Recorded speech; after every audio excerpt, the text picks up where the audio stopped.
My husband changed the locks while I was at the doctor. I came home and found my suitcases on the street. I just laughed out loud. Good luck, darling. He had no idea that the house was only in my name. Good day, dear listeners. It's Clara again. I'm glad you're here with me. Please like this video, listen to my story until the end, and let me know which city you're listening from. That way, I can see how far my story has traveled.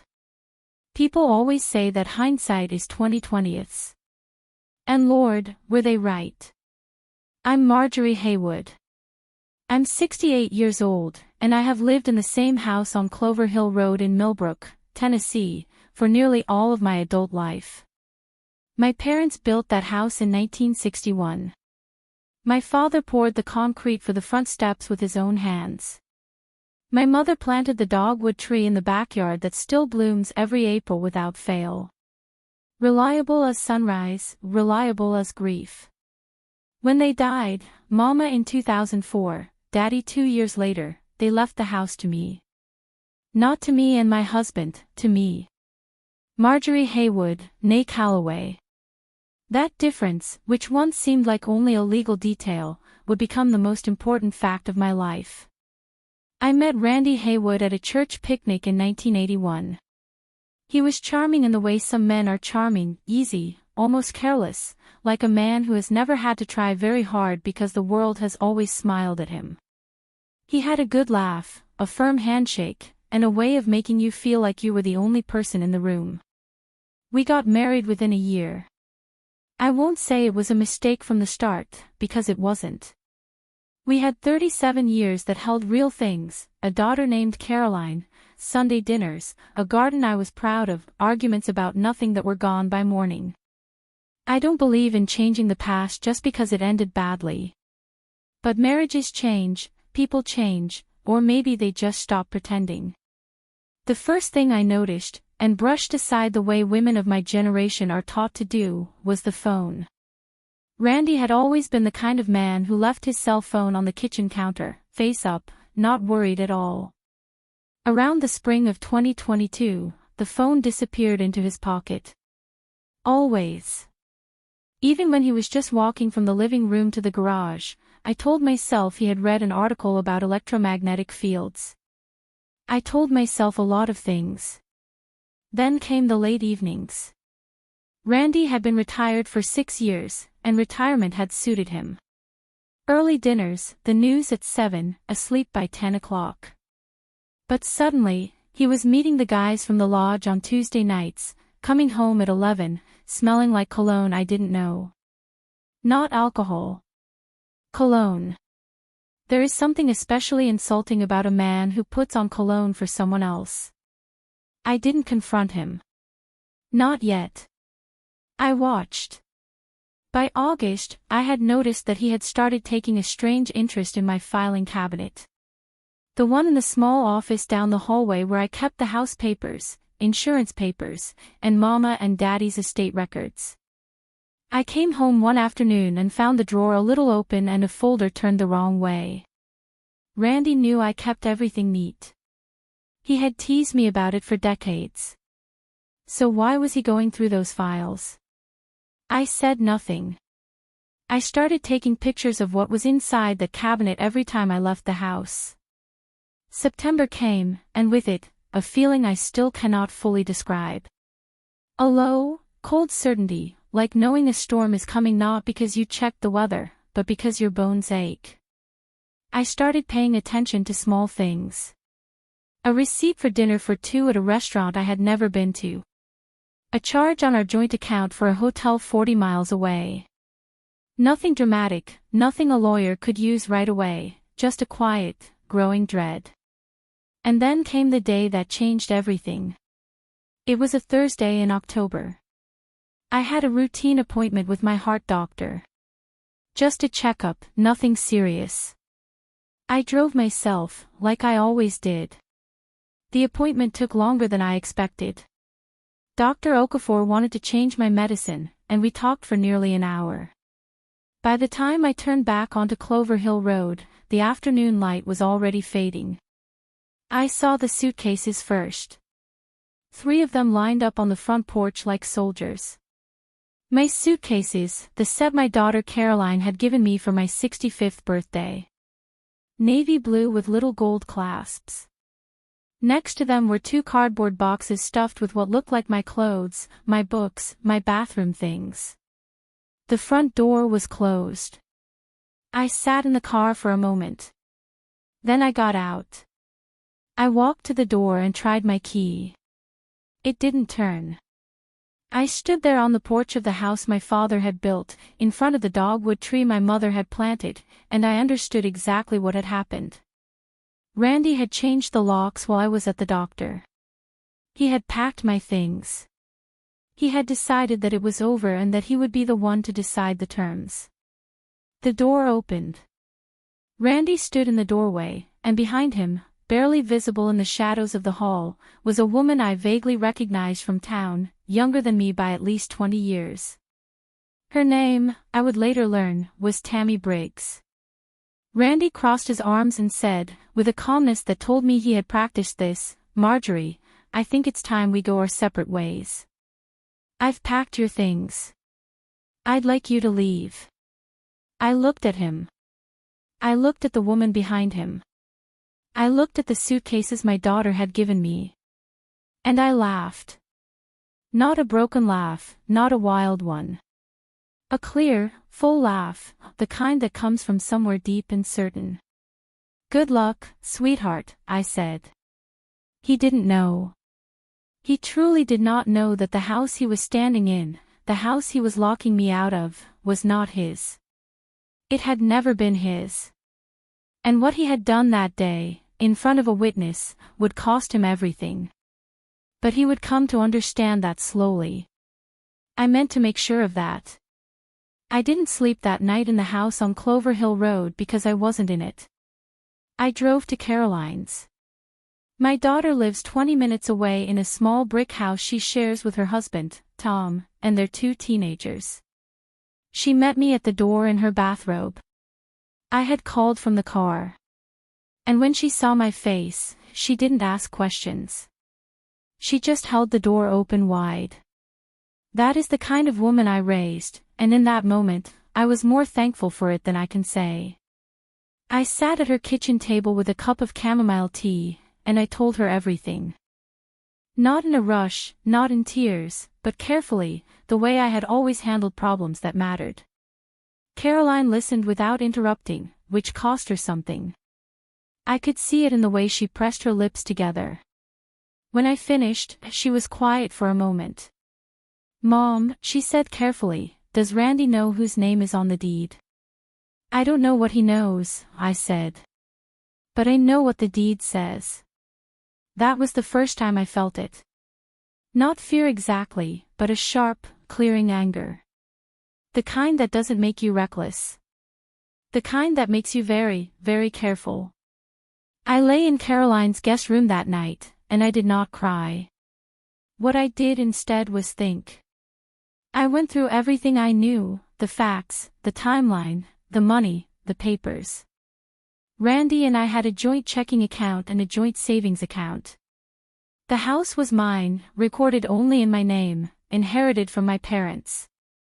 Randy's name had never been added to the deed, a fact he had clearly not checked as well as he should have before locking me out of it.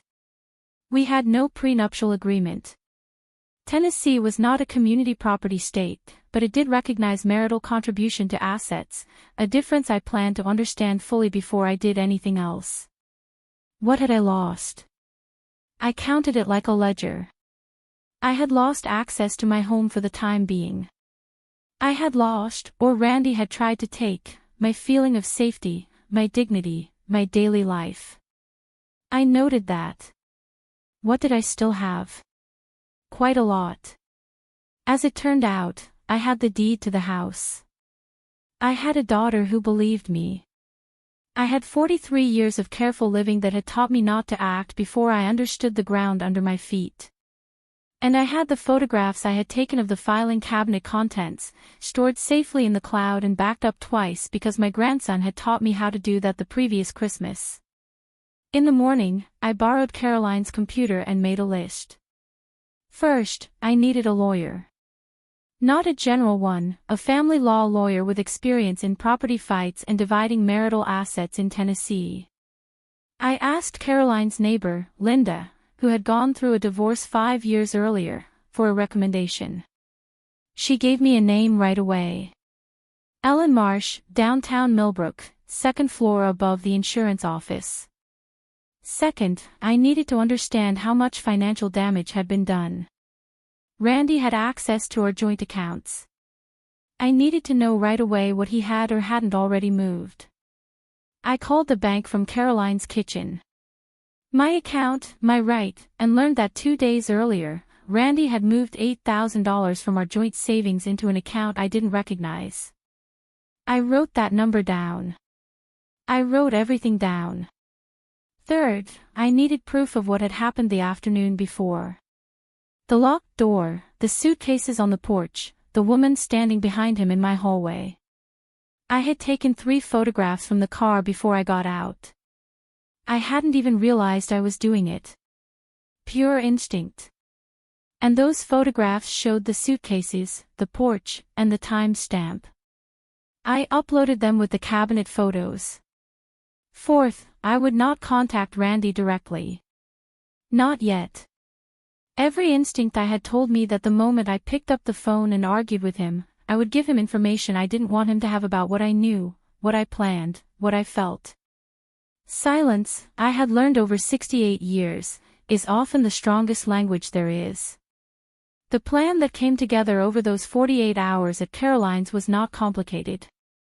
Complexity, in my experience, is the enemy of getting things done. The plan was simple. Establish my legal position, document everything, move quickly, and let the law do what the law was made to do. Randy had made a serious mistake.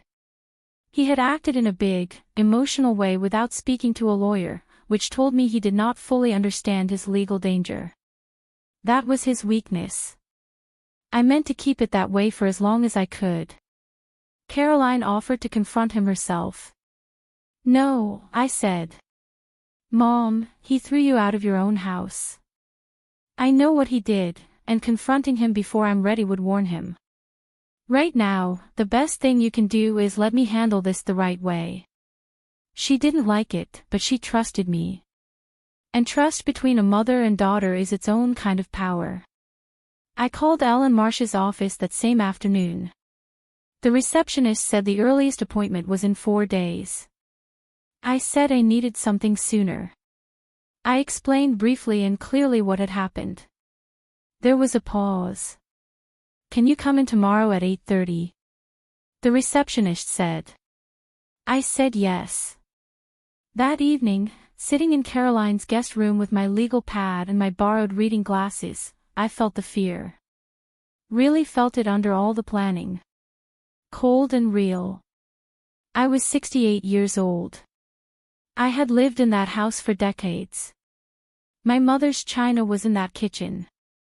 My father's handwriting was on the pantry wall where he had marked my height as a child.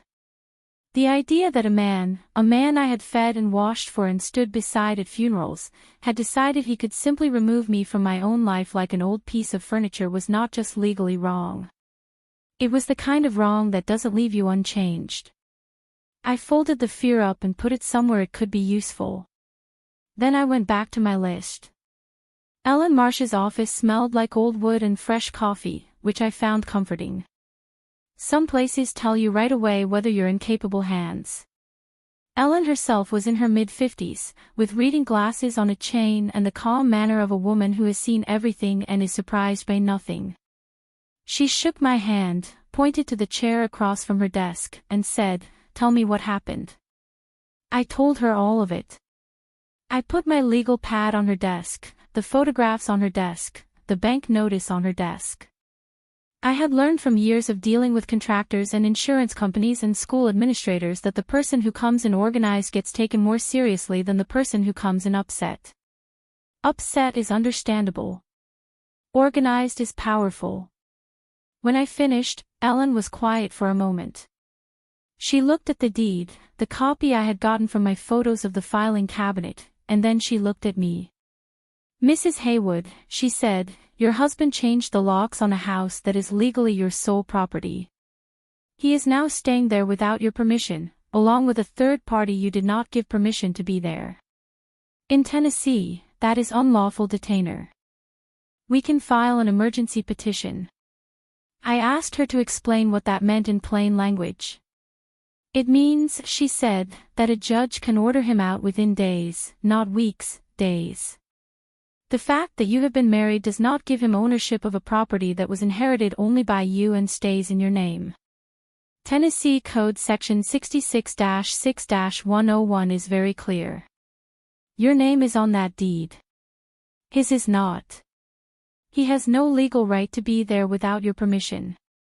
And based on what you've described, he is there with the clear intent of keeping you out. That's actionable." I felt something shift in my chest. Not joy exactly. Something quieter. Confirmation. We talked for nearly 2 hours.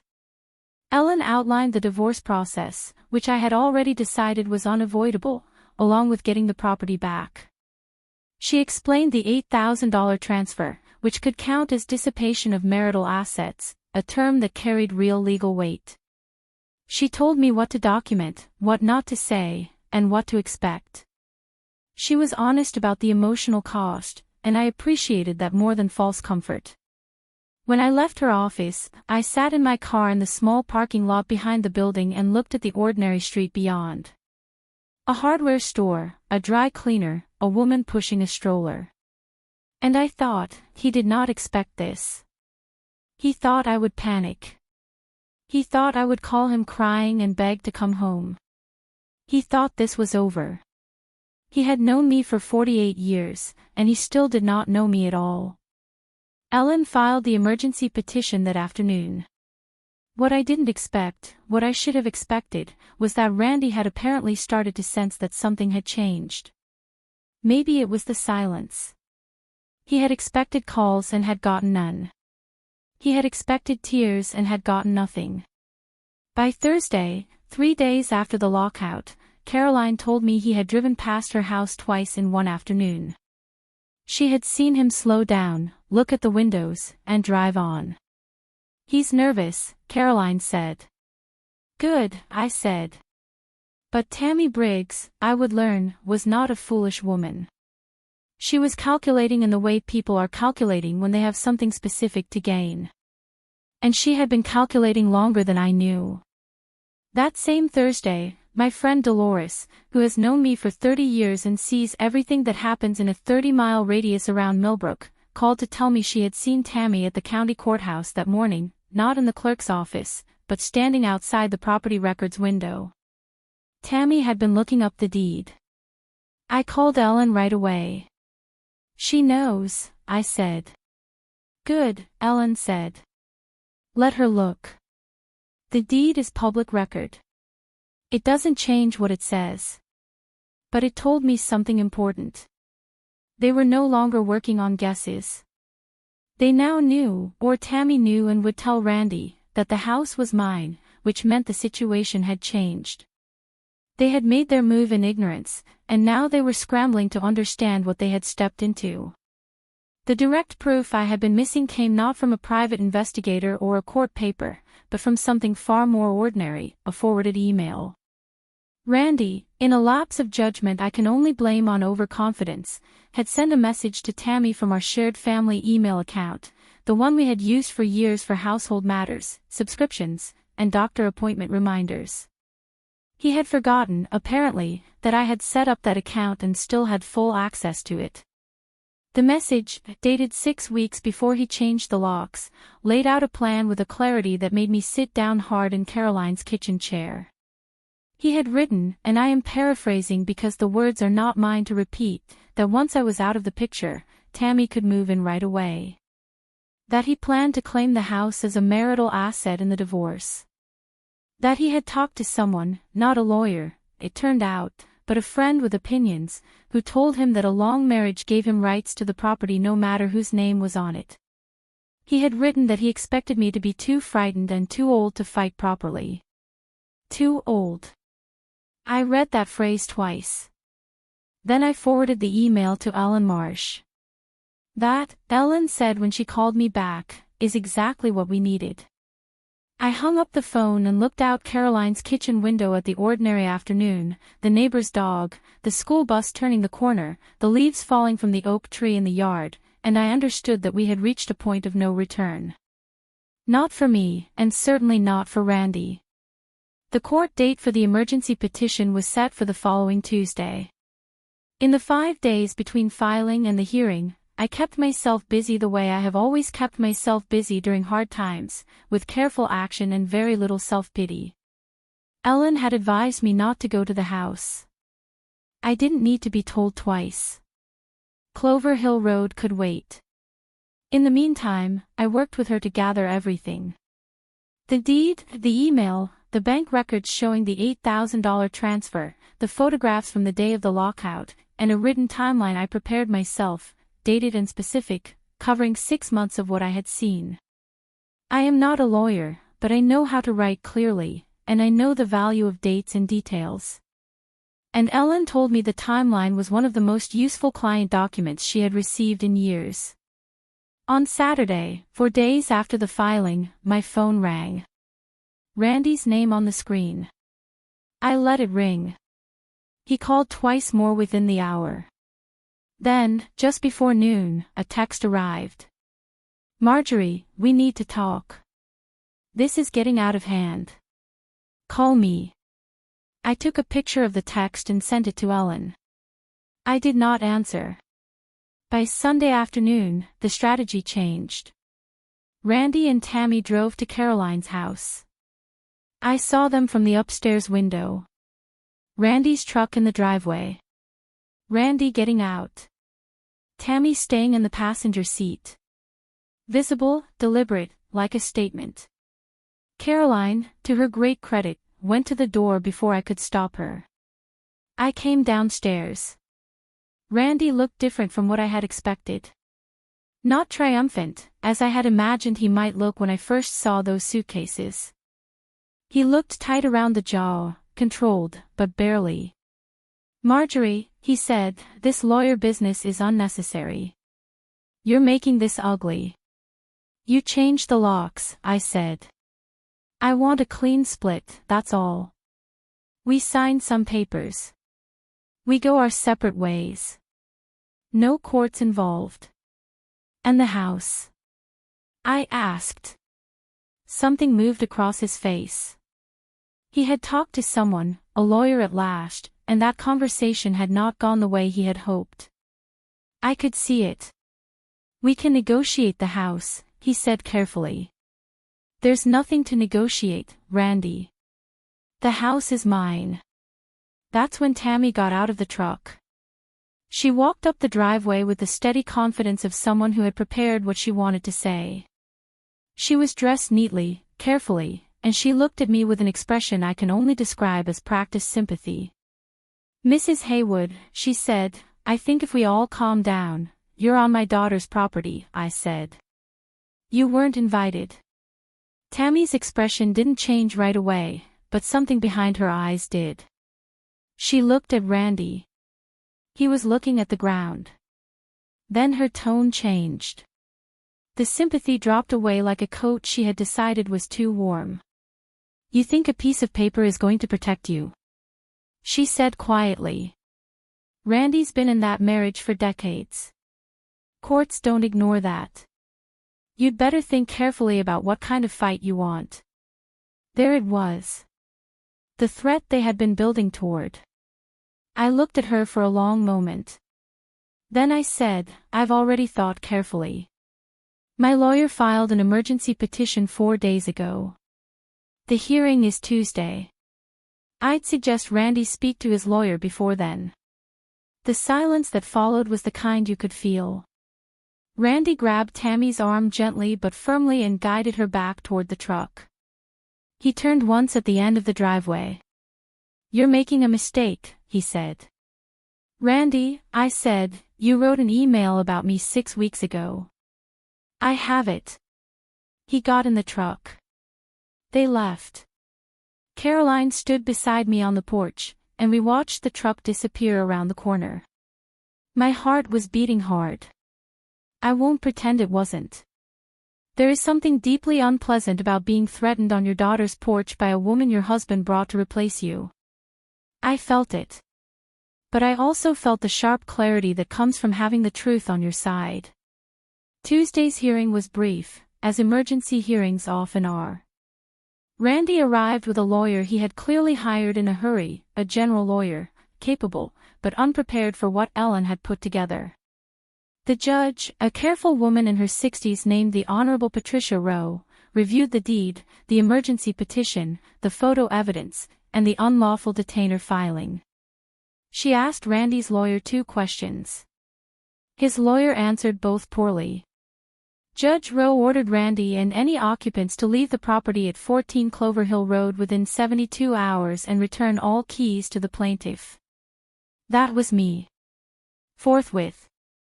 She also issued a temporary freeze on the joint financial accounts until the divorce proceedings. Randy went pale. I didn't smile. I simply wrote down the order number in my legal pad and thanked Ellen quietly. That evening, I allowed myself something I had not allowed since the lockout. I did nothing.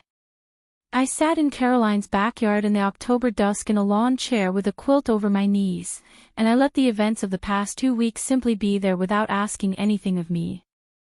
Caroline brought me a cup of tea and sat beside me without speaking, which was exactly right. I was not unharmed.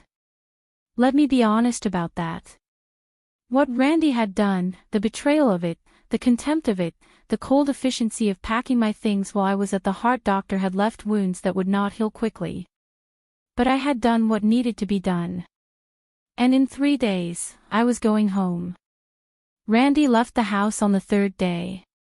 Not the 1st, not the 2nd, but exactly at the deadline, which told me he had spoken thoroughly with his new lawyer and understood that breaking the court order would make everything much worse for him. He left quietly. No drama, no phone calls, just gone. I drove to Clover Hill Road alone that Friday morning. I sat in the car for a moment before going in, the way you sometimes pause before entering a place you love after a long time away, wanting to hold the feeling a little longer. Then I took out the new key Ellen had arranged. The locksmith had come the day after the court order, with Caroline and Tom, and I unlocked the front door of my house. He had not damaged anything. That surprised me, I admit. The furniture was where it had always been. The kitchen was in order, though strange in the small way a space becomes strange when someone else has been living in it. My mother's china was untouched. My father's height marks were still on the pantry wall. What was missing were his things, his clothes, his tools, the fishing gear that had been in the garage for 30 years. He had taken what was his and left what was mine. And there was something in that felt less like dignity and more like retreat. I opened every window in the house. Let the October air move through it. I was home. The first attempt at what I can only call temptation came 4 days after I returned.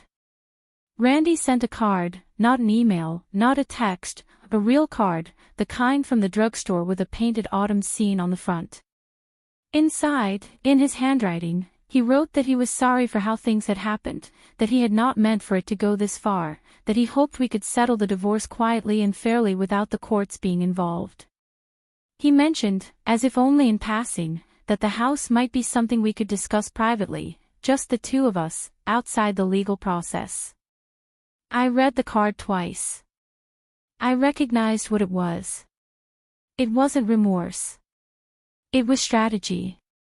His lawyer had told him that the email, the one where he wrote that he expected me to be too frightened and too old to fight, was damaging, and that the wisest thing now was to soften me, to suggest we could negotiate outside the courtroom where that email would be less powerful. He was trying to get me to the table before discovery could move forward. I gave the card to Ellen. "Hold on to it," she said. "It shows that he is aware of possible liability." What Randy didn't understand, maybe couldn't understand because he had spent decades watching me manage things and make room and keep the peace, was that I had no interest in a quiet settlement that protected him. I was interested in a fair resolution, and fair and quiet are not always the same thing. Was I tempted? I want to be honest. There was a moment, holding that card with its painted autumn leaves, when I felt the pull of the life that had been, 37 years of something that had held real love, even if the love had drained out by the end. The temptation wasn't to forgive him. It was simpler and more dangerous than that. It was the temptation to be done, to skip to the end, to take whatever he offered just to stop feeling the weight of it. I put the card in the folder with the email and the bank statements. That was where it belonged. The support I found in those weeks was something I hadn't expected, or hadn't expected to matter as much as it did. I had always been self-sufficient in a way that sometimes kept people at a careful distance, and I had taken a quiet pride in that. But isolation, I learned, is only manageable until the stakes become real. Once they became real, I needed people. And people, to my true surprise, were there. Dolores came every Tuesday with food and conversation and the special gift she has of talking about everything and nothing, filling the silence without asking anything from it. My neighbor Helen, whom I had known for 23 years without really knowing, showed up at my door one Saturday morning with a casserole and the information that she had gone through something similar herself in 1997, and that she had come through it, and I would too. Caroline called every morning at 8 just to check on me.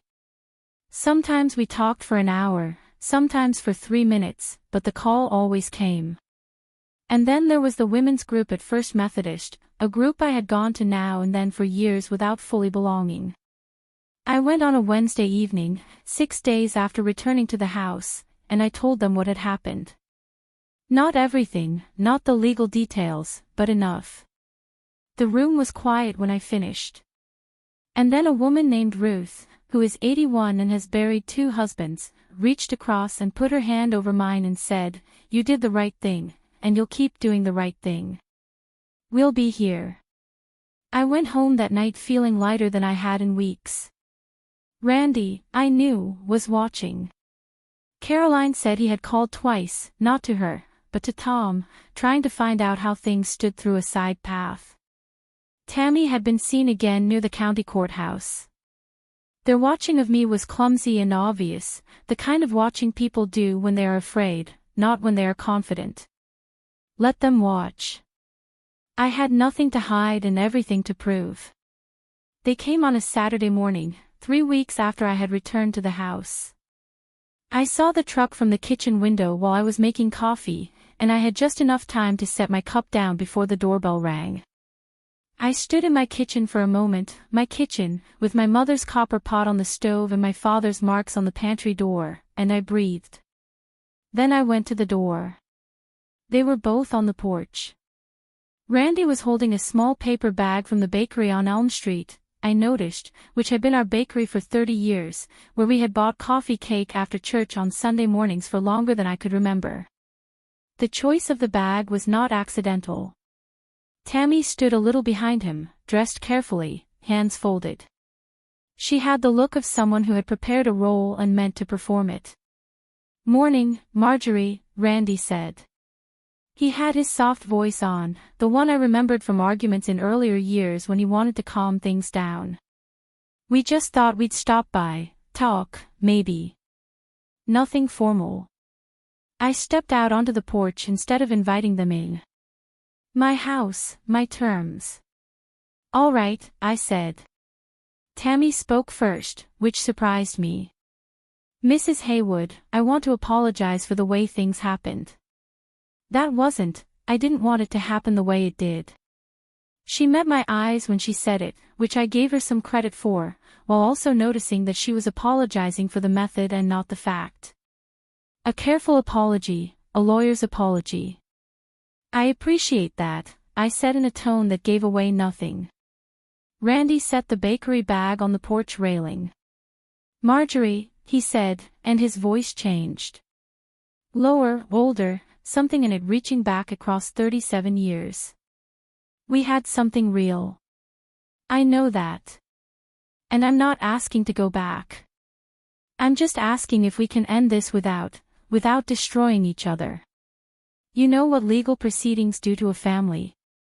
Caroline is in the middle of this. The grandkids. There is no reason for it to go that far. There it was.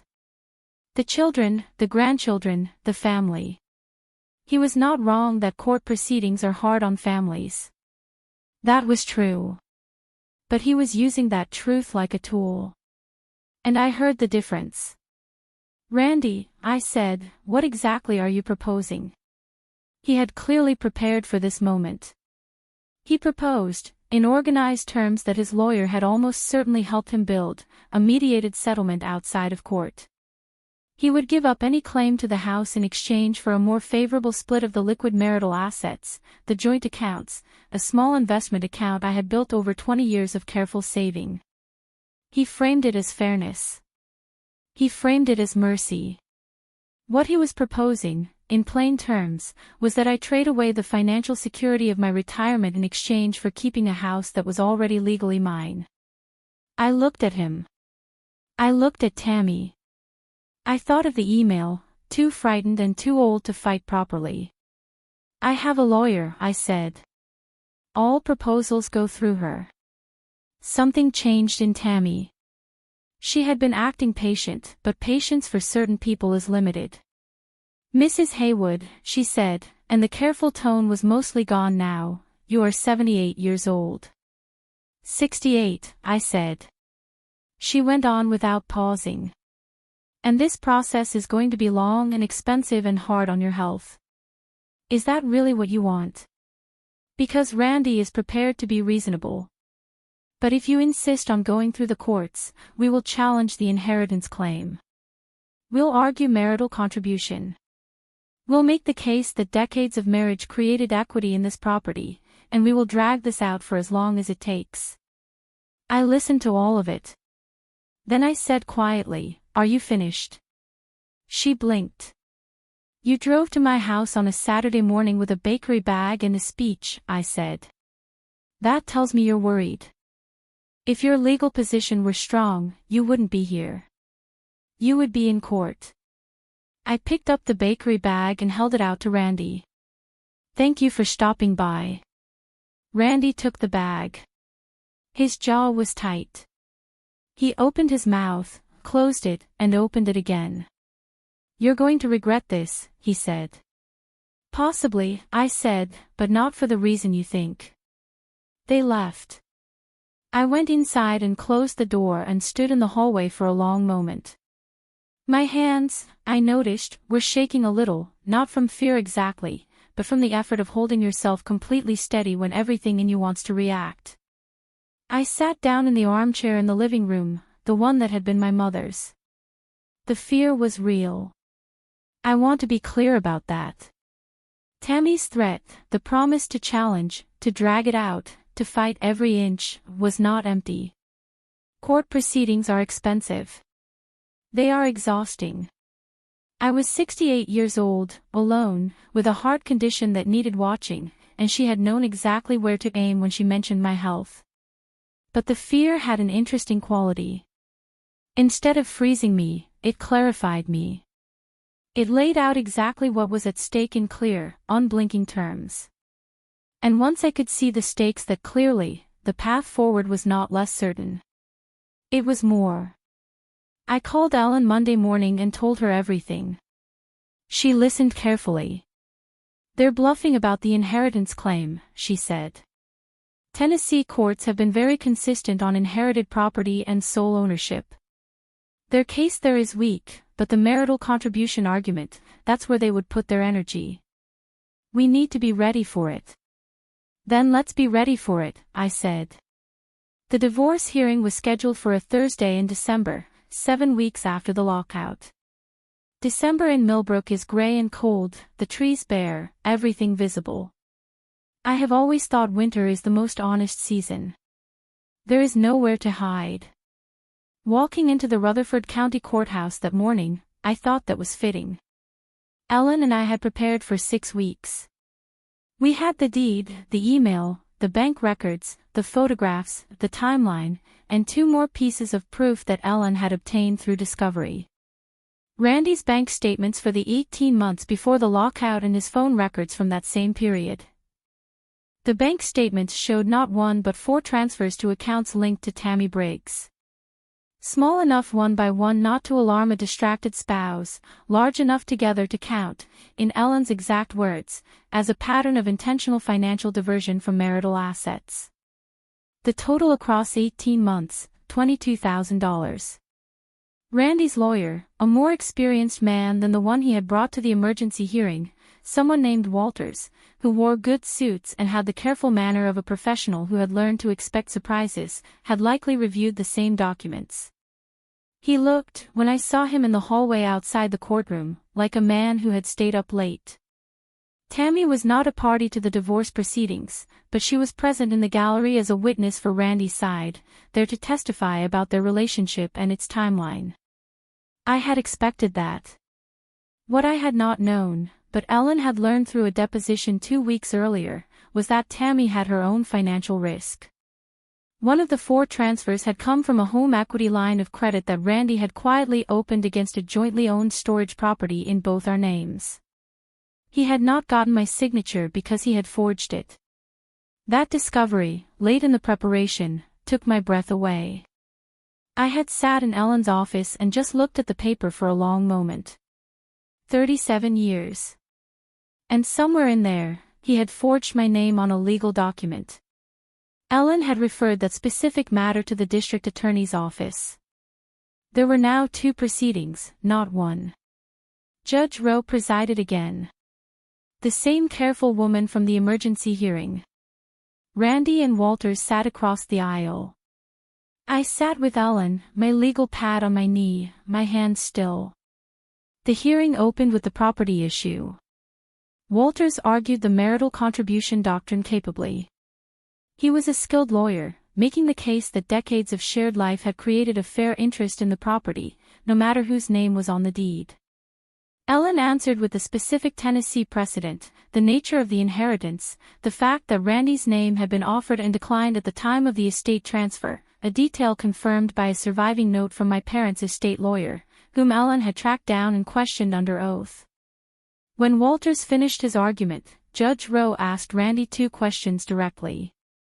That was the first crack. Mr. Haywood, she said, were you aware at the time of your marriage that the property at 14 Clover Hill Road was held only in your wife's name? Randy hesitated.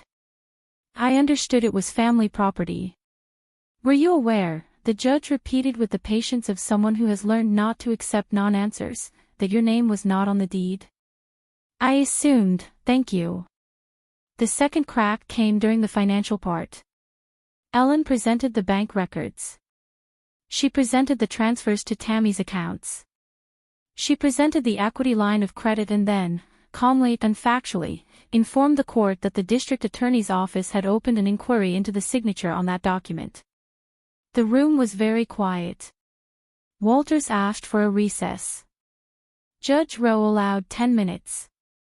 I sat in the hallway on a wooden bench and watched the winter light come through the tall windows. Ellen sat beside me reviewing notes. From the direction of the small conference room at the end of the hall, I could hear raised voices. Randy's and Walters's, one controlled and one not. I did not try to make out the words. When we returned to the courtroom, Randy was different. The controlled, prepared manner of the morning had cracked. He was pale. He sat too still. The stillness of a man trying very hard not to show that something had gone badly wrong. Tammy in the gallery was white. She took the stand when called. Ellen's cross-examination was methodical and unhurried, the way a careful surgeon works, not the way a dramatic lawyer works. Question by question, Tammy's timeline of her relationship with Randy began to differ from the phone records. Small differences, each one minor, each one documented. The story she had prepared, that their relationship had begun after Randy and I had already separated, was dismantled date by date. At one point, Tammy looked directly at Randy from the stand. It was not a loving look. Randy, for his part, had stopped taking notes. His pen was on the table. He was looking at the surface of the table in front of him, and he had the expression of a man who has played a hand of cards and watched, card by card, as his hand turned out to be much weaker than he had believed. Was I glad? I'm not sure that is the right word. There is a kind of satisfaction in seeing the truth documented, official, on the record. Not a happy satisfaction, but a just one. The kind that feels like the world is, for a moment, working the way it is supposed to work. Judge Rowe took a 20-minute recess to review the morning's material. When she returned, she did not make me wait. Judge Rowe's ruling, when it came, was 23 pages. I know because Ellen sent me a copy that afternoon, and I read every page that evening at my kitchen table with a cup of coffee and my reading glasses. I will sum up what the court found. On the matter of the property at 14 Clover Hill Road, the court upheld sole ownership in Marjorie Haywood, née Calloway, as established by the inheritance deed. The marital contribution doctrine, the court found, did not apply because of the nature of the inheritance, the absence of Randy's name from the deed at the time of transfer, which had been a knowing decision documented by the estate lawyer's records, and the fact that no joint financial contributions had been made to the property's mortgage, because the house had been inherited free and clear. Randy Haywood had no legal claim to the property. None. On the matter of the marital assets, the court noted the pattern of financial transfers. $22,000 diverted from joint accounts and a joint collateralized equity line to accounts connected to Tammy Briggs over an 18-month period. This counted as dissipation of marital assets. To make up for this dissipation, the court awarded Marjorie Haywood a larger share of the liquid marital estate than would normally have been standard. The investment account, 20 years of careful saving, $31,000, was awarded to me in full. On the matter of the forged signature, the court noted that this matter had been referred to the district attorney and declined to rule on it separately, but the judge's written opinion included words I will not soon forget. She wrote that the court found evidence of a pattern of deliberate deception and financial manipulation by the respondent that significantly undermined the foundational trust of the marital relationship. That was in a legal document, on the record, forever. Randy's lawyer filed a notice of intent to appeal on 2 minor procedural grounds. Ellen reviewed it and told me calmly that the grounds were weak and that she expected the appeal to go nowhere. She was right. It was dismissed 4 months later without a hearing. When I walked out of that courthouse on a gray December afternoon, the cold hit me at once, the particular cold of winter in Tennessee, dry and clean. I stood on the courthouse steps and breathed it in for a moment, the same steps I had driven past hundreds of times without ever having reason to walk up them. Caroline was waiting on the sidewalk below. She had taken the day off work to be there, though she had not been allowed in the courtroom. When she saw my face, she understood. She came up the steps and hugged me, and I let her. "It's done," she said. "It's done," I said. We stood there together on the courthouse steps for a moment, my daughter and I, in the December cold. In the town where I had lived my whole life, in the state where my parents had raised me. The dogwood in my backyard would bloom again in April. My mother's china was in its cabinet. My father's handwriting was on the pantry wall. Randy, I later learned through channels I won't describe, had left the courthouse that afternoon a shaken man. Walters had professionally explained to him what the ruling meant for the divorce, for the ongoing district attorney matter involving the forged signature, for the financial reality of his position going forward. Randy left the marriage with his truck, his fishing gear, his personal things, and a share of the joint accounts reduced by the court's finding of dissipation. He had walked into a courthouse expecting to come out with a house and a girlfriend and a clean start. He walked out with none of it. I will not say I felt no satisfaction. I am human. But the main feeling, sitting in Ellen's office afterward for a short review, was not triumph. It was something quieter, an exhale. The exact feeling of a thing having been settled correctly, of a wrong being named and documented and addressed according to the rules that exist for exactly that purpose. The world had worked the way it was supposed to work. You were very well prepared, Ellen said. I was organized, I said. In this work, she said, they are often the same thing. I went home to Clover Hill Road that evening. I made myself dinner. I sat in my mother's armchair. I looked out the window at the winter yard, at the bare dogwood against the gray sky. I was 68 years old, alone in a house I owned, with my full legal rights and most of my retirement savings, with a daughter who loved me and a community that had shown up. It was enough. It was more than enough. Spring came to Millbrook the way it always does. The redbuds first, and then the dogwood. My mother's dogwood bloomed in April exactly as it always had, white and unhurried and absolute. I spent the winter getting to know my own life again. That sounds like a small thing.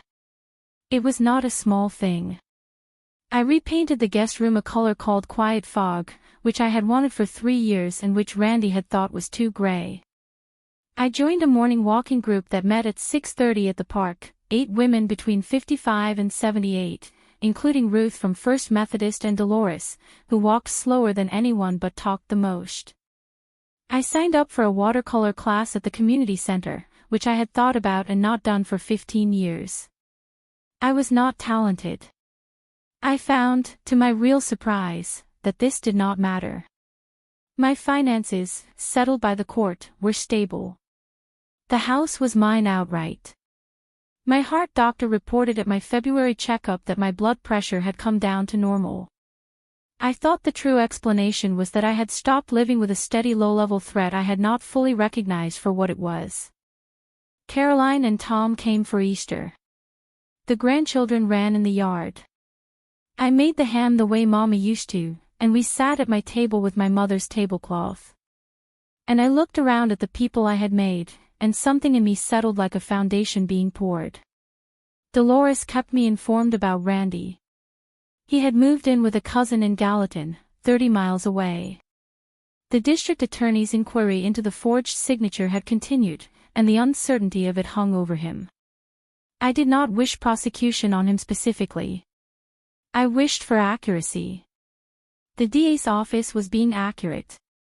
Tammy Briggs did poorly in a way that had nothing to do with me and everything to do with her own choices.